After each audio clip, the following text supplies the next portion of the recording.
د هېواد زرینه ورځ د زمري 24مه هغه ورځ چې د امن سهار لمر راوخوت.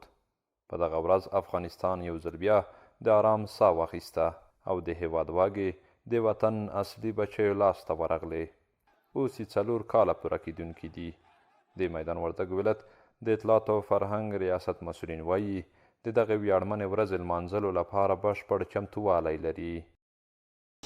4 د اسد دا یو عظیمه ورځ ده، دا یو بهترینه ورځ ده، دا د افغانانو د عزت او د سرلوړۍ ورځ ده، بلکې د ټولو مسلمانانو لپاره دغه هغه ورځ ده چې زموږ په ګران هېواد کې اشغالګرو په څنګ کې د دوی غلامانو شکست خوړلی ده.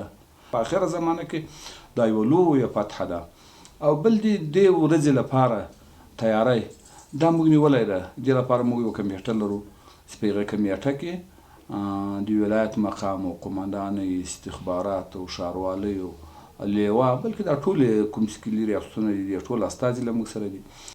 د یاد ولایت اوسیدونکي چې له جګړو او د اشغالګرو له ظلمونو سخت ستړي شوي وو دغه ورځ په توره تیاره کې روڼ څراغ بولي. وایي له سختو ستړیاوو او جګړو وروسته د الله په نصرت سره امن راغی او پرمختګ پیل شو. 40 د فتحې ورځ د طالبانو موږ ته له افتخاره ډکه ورځ وه. یعنې داسې فکر وکړي چې یعنې په موږ باندې دا رقم سودګي ارامي راغلې ده چې اوس په خپل ژوند او زندګي موږ نوي پوه شوي لکه نوي چې پیدا شوي. دلته ورځې تېرې کړي سرې ورځې چې سرې لمبې به همداسې له دغه کلي کور له دغه محیطه بادېدلې. سیره پوستې د امریکایانو د دولت پوستې دا ټولې دلته بیز و پوستې وې. بیخي تېنه په عذاب و ډېر سخت زحمتونه تکلیفونه هم سیاسرو تېر کړي هم نارینه و تېر کړي.